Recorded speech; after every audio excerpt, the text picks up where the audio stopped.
가인이 여호와께 아뢰되 내 죄벌이 지기가 너무 무거우니이다.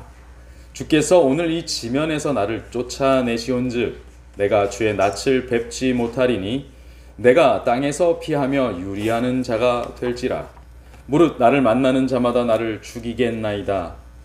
여호와께서 그에게 이르시되 그렇지 아니하다. 가인을 죽이는 자는 벌을 7배나 받으리라 하시고 가인에게 표를 주사 그를 만나는 모든 사람에게서 죽임을 면케하시니라. 아멘. 네, 저는 오늘 이 말씀을 두고 교리적인 어떤 해석 그런 것에 집중하지 않고요. 오늘 이 상황에서 우리 이번 주 교과가 얘기하고 있는 이 교육에 대한 관점에서 이 내용을 좀 살펴보고자 합니다. 여러분, 이 기사를 보면 일견 정말 양심도 없다 라고 느껴지지 않으십니까? 저는 이 가인의 변명이 참 너무 이기적이다라는 생각을 해보게 됩니다.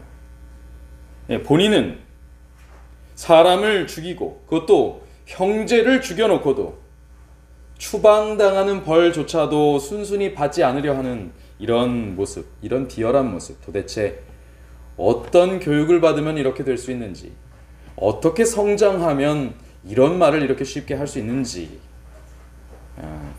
참 그런 질문이 듭니다. 물론 이런 이기적인 모습은 제가 비판을 하긴 했지만은 이 시대에서는 어떤 인간 본능에 충실한 사람들에게 있어서 흔한 모습 중에 하나이기도 합니다. 우리는 그런 뉴스에 나는 많은 기사들을 보고 있죠. 파렴치하고 천륜을 거스르는 그런 뉴스들을 종종 보게 됩니다. 그러나 분명 이 사건은 당시의 유일한 학교였던 가정에서부터 왜곡된 교육을 받은 결과라는 사실을 부정할 수 없을 것입니다. 집중된 기대감 속에 자라난 가인과 무관심 속에 자라난 아벨. 이 아벨에 대한 가인의 가혹행위, 자기는 선택된 그리고 인정받는 아들이고 너는 아직 존재 가치가 작은 그런 아들이다 라는 그런 의식에서 나온 가혹한 행위는 이미 예견된 것, 어쩌면 이미 그들의 삶의 전반에 걸쳐서 자행되고 있었던 일인지도 모르겠습니다. 오늘은 가인의 변명이라는 제목을 가지고 기독교 교육에 있어서 가정의 역할, 가정이 갖는 역할과 그 중요성에 대해서 이야기해보고자 합니다.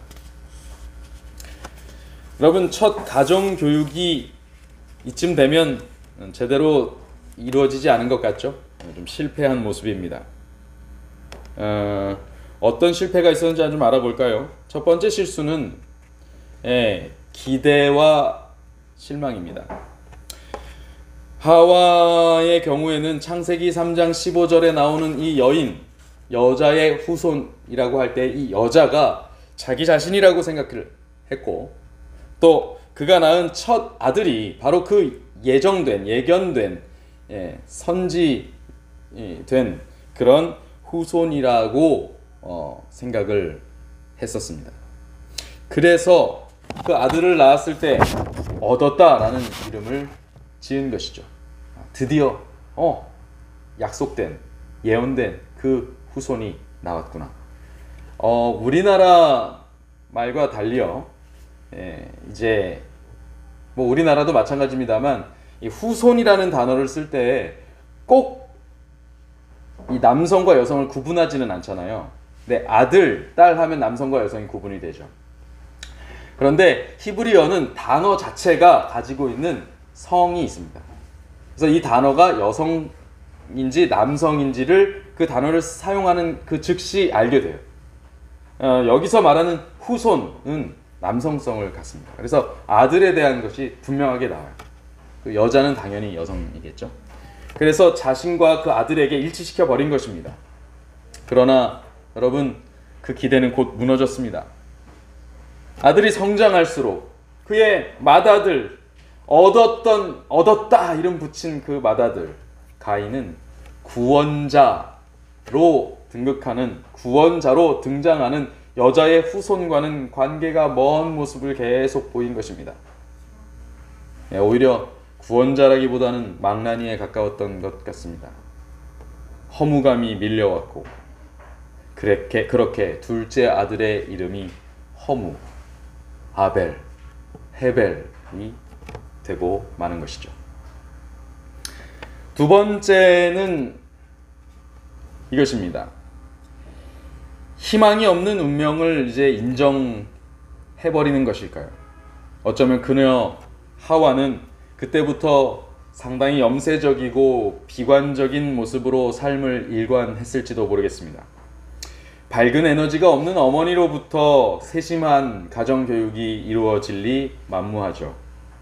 때때로 아담은 회개하고 깊은 영적 체험을 하고 이제 집에 들어올 때가 있었을 것입니다. 그러면 다시 마음을 다잡고 여보, 하와요, 우리가 이제 하나님의 약속을 다시 붙들고 그것을 이어가기 위해서 가정을 다시 바로잡고 세워갑시다 라고 얘기하려고만 하면 그 말이 나오는 즉시 어쩌면 부부싸움이 시작되었을지도 모르겠습니다. 왜냐하면 염세적이고 비관적이었기 때문이죠. 원망과 비난과 저주의 말들이 마구잡이로 비산하는 그 가정의 지붕 아래서 자녀들은 누군가를 탓하는 일과 변명하고 회피하는 법에 익숙해졌을 것입니다.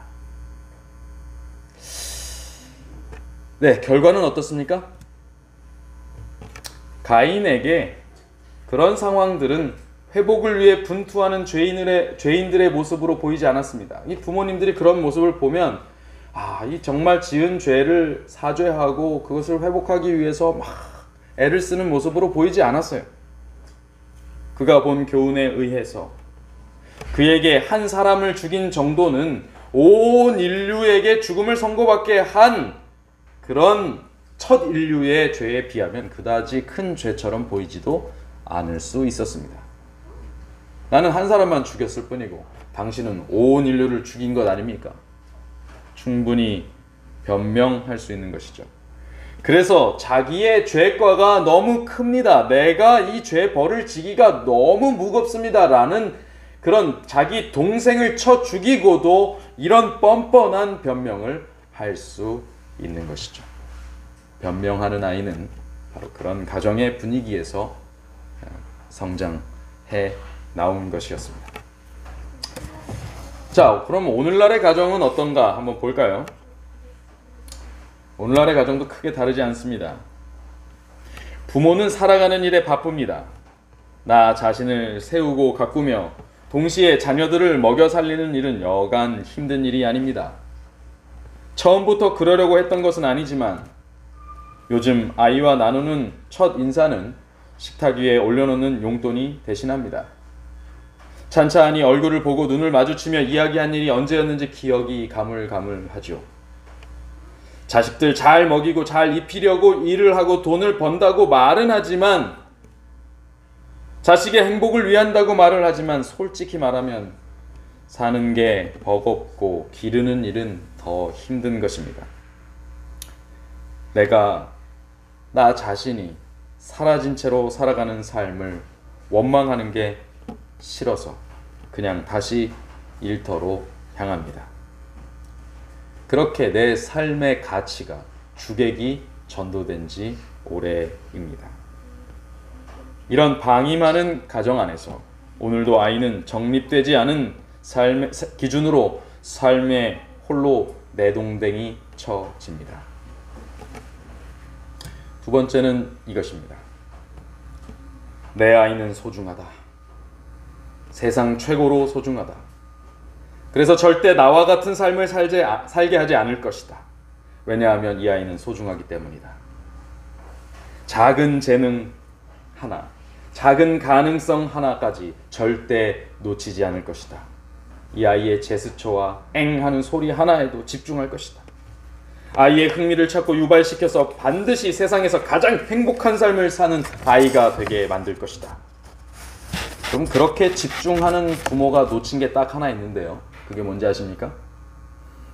엄마에게 성적표를 주고 칭찬을 받은 후 돌아선 아이의 아무 감흥 없는 눈동자입니다. 아이는 이렇게 생각할 것입니다. 나는 좋은 성적표만 가져다 주면 돼. 그걸 위해서는 약간의 나쁜 행동 정도는 부모님이 다 커버해 줄 거야. 난 소중하니까. 지구는 나를 중심으로 돌아가. 적어도 우리 가정은 그렇게 돌아가. 네. 그리고 세 번째입니다. 이 방임과 집착이 한 가정 안에 이루어지는 현상을 편애라고 볼 수 있겠습니다. 네. 이건 어떤 아이에게는 막 집착적인 사랑이 쏟아지고요. 어떤 아이는 방임되는 것입니다. 그것을 편애라고 하죠. 보통 한 아이가 그 집안의 주인이 되어 있습니다. 그 외에도 독재적이고 강압적인 분위기로 교육하는 경우도 있습니다. 이것도 파괴적입니다. 어쨌든 이 것들의 경우들을 보면 이런 경우에 교육의 어떤 장이 가정에 펼쳐져 있는 경우, 어떤 경우도 아이가 참된 만족감과 행복감을 느끼는 경우를 잘 보지 못했습니다. 아이들은 매우 비참하게 크죠. 그러나 아이들은 자기가 비참하다는 사실도 깨닫지 못한 채로 이렇게 버릇들여져 버리고 맙니다. 마치 가인이 자기가 얼마나 큰 잘못을 했는지도 모르고 그런 변명들을 마구잡이로 쏟아냈던 것처럼 말입니다. 이것에 대한 기독교 교육의 철학은 이렇게 반응하고 있습니다. 우리가 이번 주 살핀 교과는 이렇게 얘기합니다. 그리스도인 부모는 행위를 통해서 성경에 나타난 그리스도와 교회의 모본을 보여줄 도덕적 의무가 있다. 부모가 모본을 보이기를 거부하거나 독재적인 방식으로 가정을 이끌어간다면 그들은 자녀와 주변 세상 앞에서 그리스도에 대한 잘못된 이미지를 그리고 있는 것이다.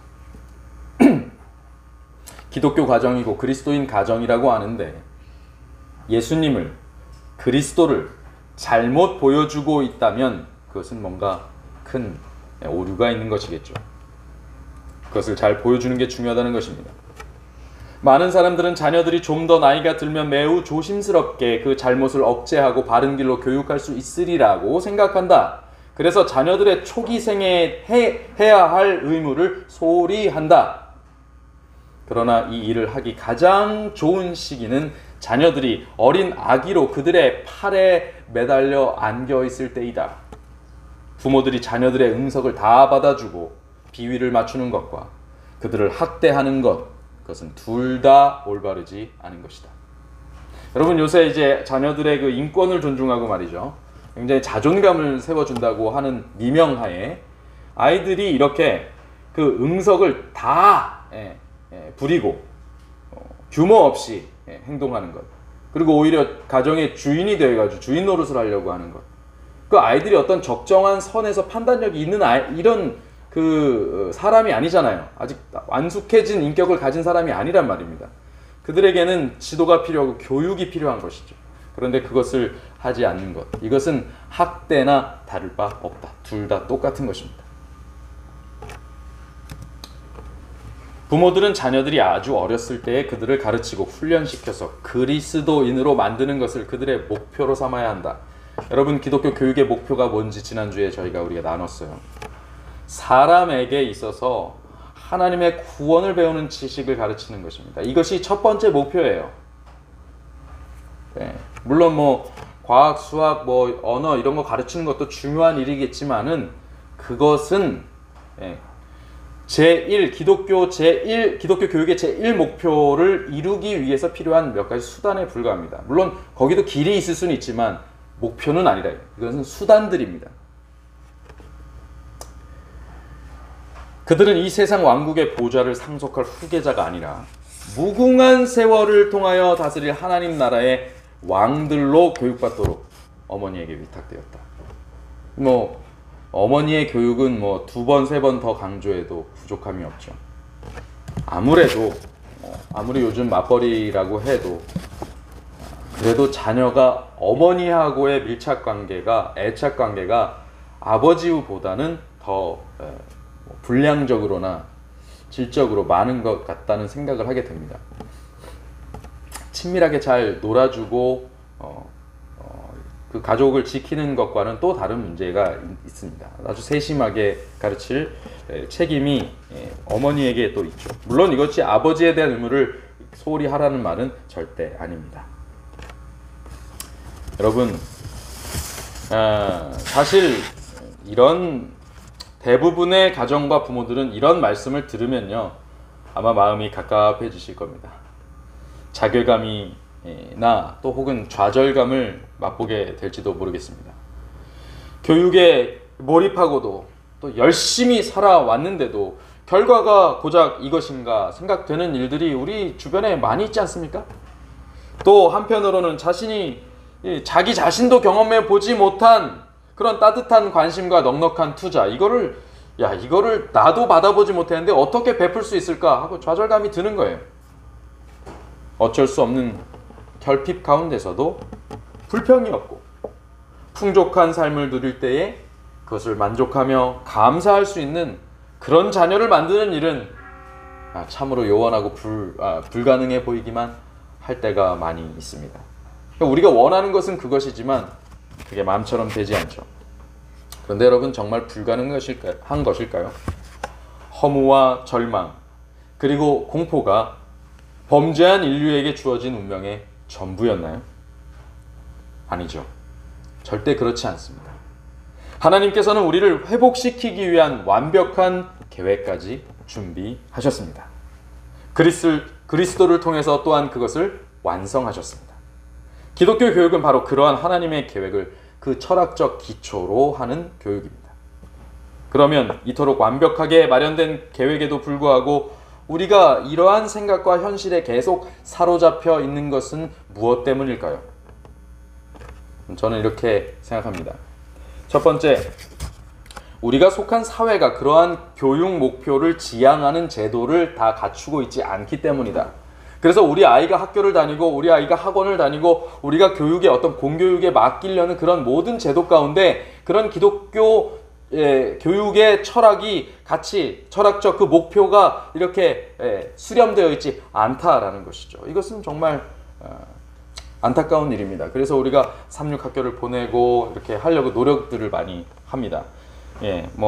여러분 아시는 대로 다음 주에 이야기가 나왔으니까 말했지만 다음 주에 우리 교회에 2명의 어린이가 이제 한산 중학교 입시를 하게 됩니다. 참 초등학교 때부터 입시를 경험해야 되는 그 현실이 안타깝지만 기독교 교육 이 철학 목표에 맞는 그러한 교육을 제공하고 싶은 의도가 우리 마음 가운데 있는 것이죠. 그것은 굉장히 소수에게만 제공되는 특혜처럼 지금 우리 교회 가운데 자리 잡고 있는 것이 사실입니다. 왜냐하면 사회에 만연되어 있는 교육의 철학은 기독교 교육과는 완전히 다른 그렇지 않은 현재의 제도를 갖고 있기 때문입니다. 그 다음 두 번째는 우리가 그렇게 이런 현실과 우리의 생각은 또 다른 상황에 사로잡혀 있는 이유 두 번째는 우리 개인의 경험이 그 맛을 보지 못하였기 때문입니다. 그래서 이 기독교 교육 철학이 반영되려면 사회 교육 제도가 변화해야 돼요. 그리고 개인의 경험이 계속 그 안에서 이루어지면서 그게 전달되어져야 됩니다. 그래야 이 철학이 이렇게 반영이 되고 유지가 되고 또 전수가 되는 것이죠.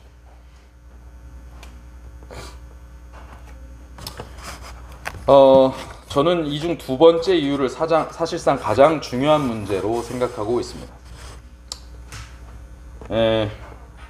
첫 번째도 중요하죠. 중요하지만 사회제도란 것은요, 언제고 완벽했던 적이 없습니다.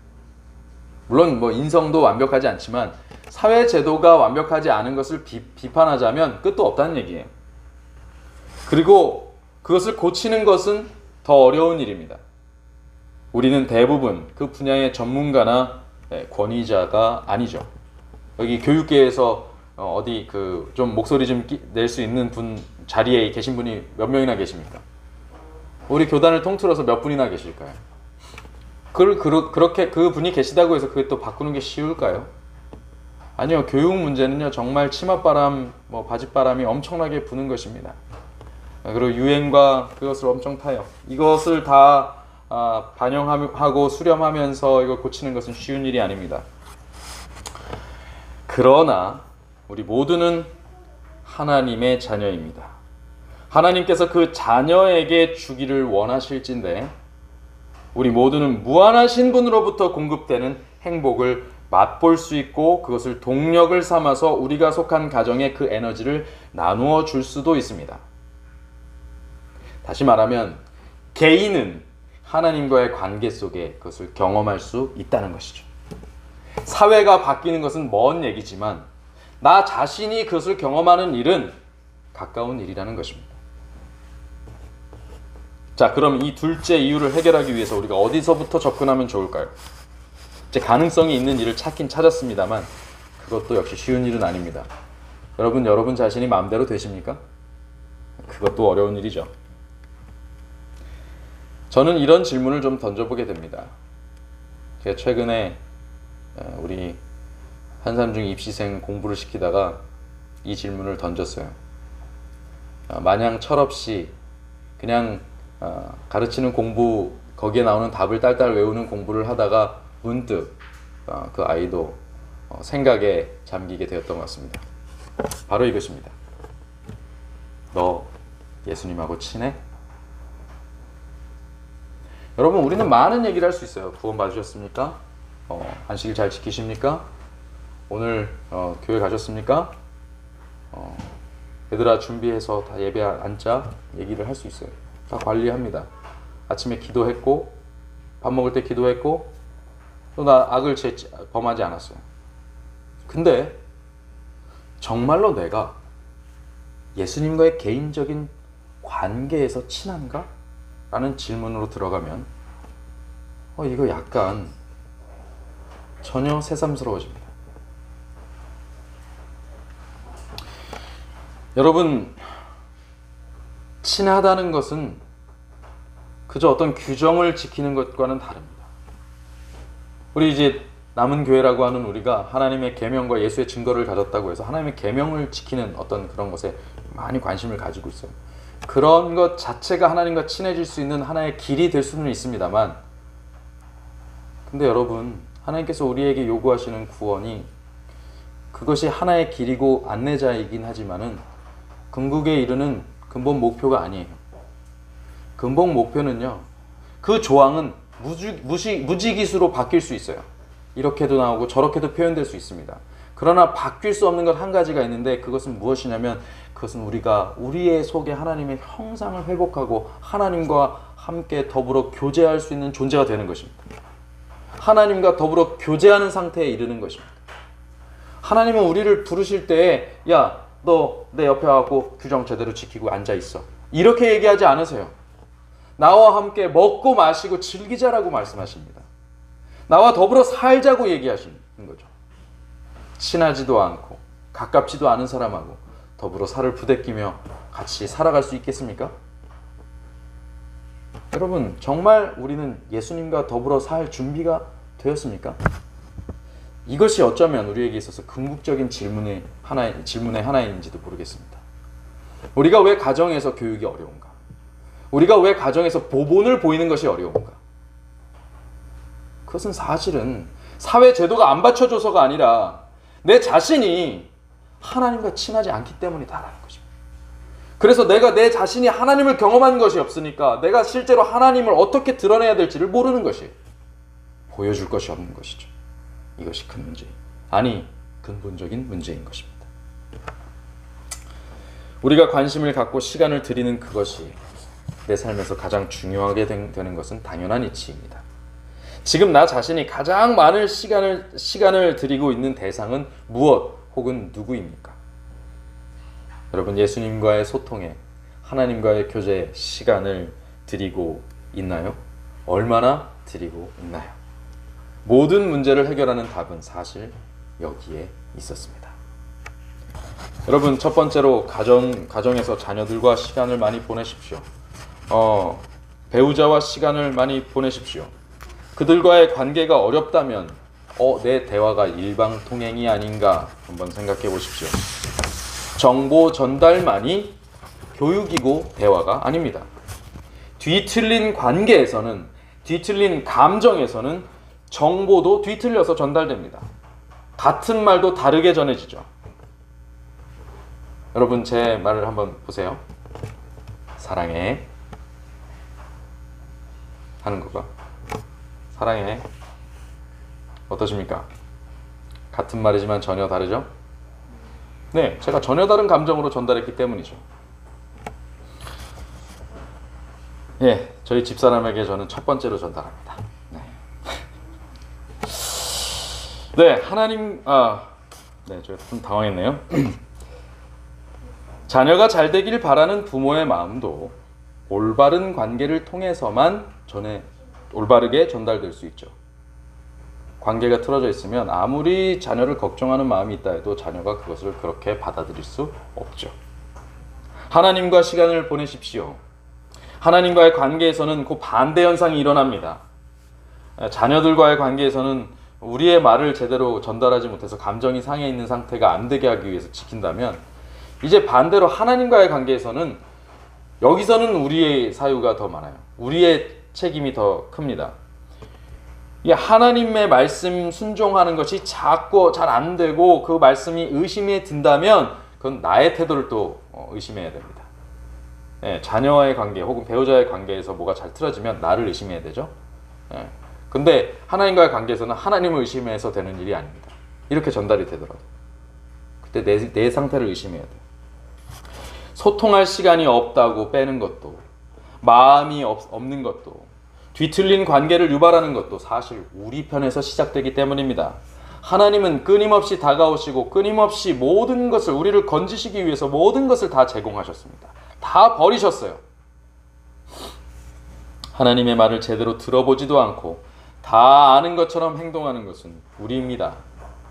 어떨 땐 참 신기하기까지 하죠. 저 사람이 하나님을 그렇게 잘 아나? 얼마나 말씀대로 얘기를 하는지 줄줄이 꿰입니다. 그러나 그 사람의 품성에서 예수님의 흔적이 전혀 느껴지지 않아요. 하나님의 계명은 모르겠지만 예수님의 증거는 안 보입니다.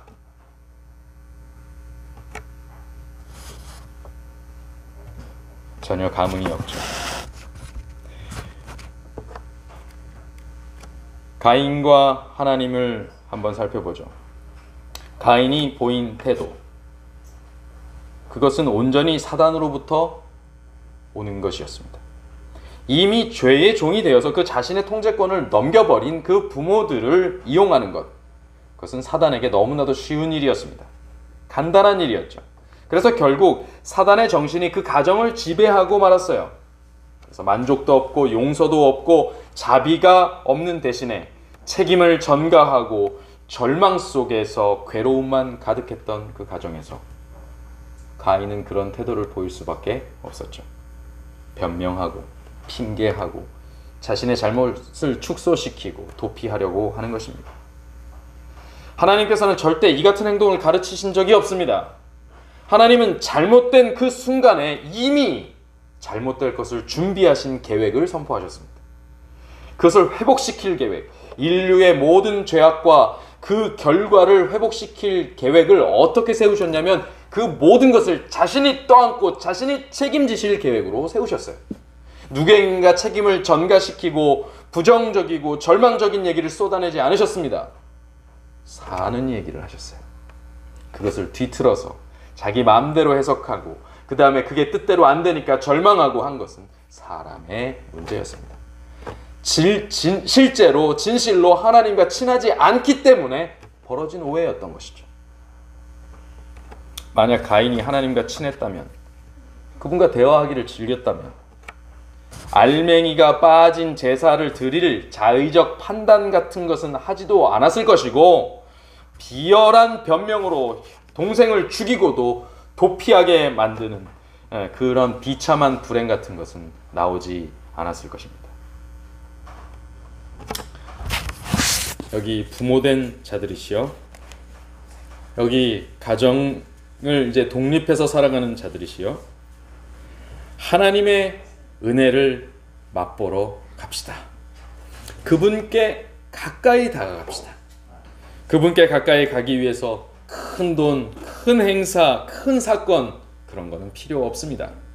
지금 있는 그 자리에서 무릎을 꿇으면 그것이 바로 하나님 가장 가까운 발치입니다.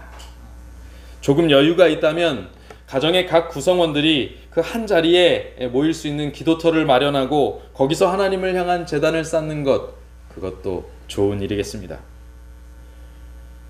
우리의 부족으로 인해서 다 파악하지 못하고 또 제공하지 못했던 자녀 교육, 하나님께서 대신 채워주실 것이라고 우리는 믿을 수 있게 됩니다. 우리가 기도의 제단을 쌓을 때, 하나님과 가까이 있을 때만 가능한 일이죠. 그대의 연약으로 깨닫지 못했던 진정한 만족과 행복을 하나님께서 맛보여 주시기를 간절히 바랍니다. 하나님께서 여러분 곁에 계십니다. 그것을 믿으시기 바랍니다. 여러분 이제 무엇이 삶에 부족합니까? 하나님과 친밀합니다. 가족들과 친밀합니다. 여러분 무엇이 더 필요하십니까? 돈? 명예? 여러분 그것을 갖고도 이 두 개가 안 되면 비참한 삶 아닙니까? 생각해 보십시오. 더 가르치고 물려줘야 될 것이 없습니다.